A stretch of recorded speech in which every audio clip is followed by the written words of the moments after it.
नहमदुहु व नसल्ली अला रसूलिहिल करीम। आऊज़ु बिल्लाहि मिनश्शैतानिर्रजीम। बिस्मिल्लाहिर्रहमानिर्रहीम।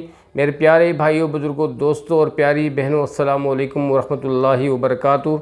आज की इस मुख्तसर सी वीडियो में अल्लाह पाक के फजल करम से बहुत ही अहम नूरानी और रूहानी अमल आप लोगों के साथ शेयर करने वाला हूँ। सर, जुम्मे वाले दिन फ़जर की नमाज़ पढ़ लो, तो फ़जर की नमाज़ के बाद आप लोगों ने इशराक तक अपने यानी कि कुरान की तिलावत और वज़ाइफ पूरे कर लेने हैं। और फिर यूँ ही सूरज की किरणें निकलती हैं, सूरज निकलता है तो आपने 2 रकात नफल सलाते इशराक अदा कर लेनी है। और सलात इशराक के बाद फिर आप लोगों ने अल्लाह पाक के फजल करम से इस अमल को परफॉर्म करना है। और इस अमल की परफॉर्म किस तरीके से किया जाए, ये आप कागज़ पे भी लिख सकते हो, या चीनी का बर्तन, बड़ा सा बर्तन चीनी का हो, जिसमें आप 101 मरतबा इस इसम को लिखें और जो है ना इस इसम को तावीज़ कर लें, या उस कागज़ ऐसे कागज़ ऐसे पेन से लिखें ताकि वो पेन की स्याही जो है फिर वो पानी में घुल जाए और वो आप पी सकें। तो एक बेहतरीन अमल है।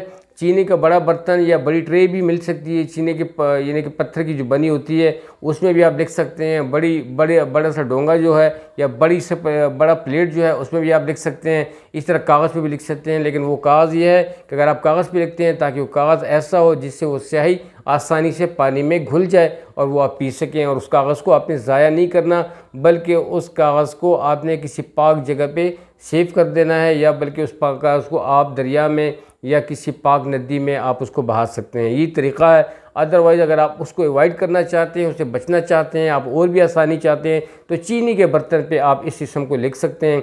तो उसका तरीक़ा ये है कि जब आप शुरू करें तो बिस्मिल्लाहिर्रहमानिर्रहीम पढ़कर आपने 101 मरतबा, ये इसम है या मुजीब या मुजीब या मुजीब, 101 मरतबा आपने इसको अल्लाह पाक के फजल करम से कागज़ पे लिख लेना है या चीनी के बर्तन पे लिख लेना है।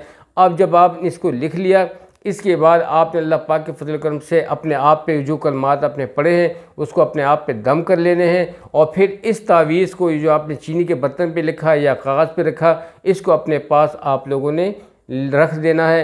इंशाअल्लाह अज़ीज़ पूरा दिन आपने इसको रखना है। और असर की नमाज के बाद आपने अल्लाह पाक के फजल करम से इस पानी को, या ये जो वजीफ़ा है या जो कागज़ पे आपने लिखा है, इसको एक गिलास पानी में घोल दें।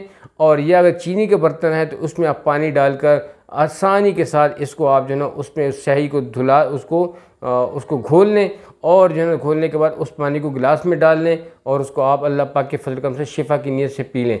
और इंशाअल्लाह जब आप इसको पूरे दिन में ये तावीज़ अपने पास रखोगे, अल्लाह के फजल करम से एक तो आपकी ज़रूरतें पूरी होंगी, अल्लाह सुब्हान तआला आपकी दुआ जुम्मे की नमाज में जुम्मे से कबल भी मांग सकते हैं, जुम्मे के बाद भी मांग सकते हैं, आपकी दुआएं भी कबूल होंगी। और जो मन में आपको आएगा अल्लाह के फजल करम से, आप उस नीयत से जब किसी से बात करोगे, जिस नीयत से इंशाअल्लाह अज़ीज़ वो आपकी मन वाली बात जो होगी वो मंजूर भी होगी इंशाअल्लाह अज़ीज़। तो मेरे भाइयों, बुजुर्गों, दोस्तों, ये एक बहुत ही बेहतरीन रूहानी अमल था। दिल ने चाहा कि आप लोगों से ये मैं शेयर करता चलूँ। ज़रूर कीजिएगा इस अमल को और सबके साथ भी शेयर कीजिएगा। बहुत ही बेहतरीन और बहुत ही ताकतवर अमल है। इस ताकतवर अमल को, इस करिश्माती अमल को, इसके बहुत ही हैरानकुन और मेरे भाइयों, बुजुर्गों, दोस्तों, बहुत ही पुरअसर असरात हैं। वो अल्लाह के फजल करम से आपको ख़ुद महसूस हो जाएंगे, लेकिन जब आप इसको आदाब की रियायत रखते हुए परफॉर्म करेंगे। ठीक है, उम्मीद है कि आज की वीडियो आप लोगों को बहुत अच्छी लगी हुई होगी। ज़रूर सबके साथ शेयर करें और इसको करते रहा करें। अल्लाह आप लोगों को खुश रखे अपनी दुआ में, या हमें भी याद रखिएगा। जीते रहें, आबाद रहें। अब तक के लिए इतना ही। अस्सलामु अलैकुम व रहमतुल्लाहि व बरकातुहू।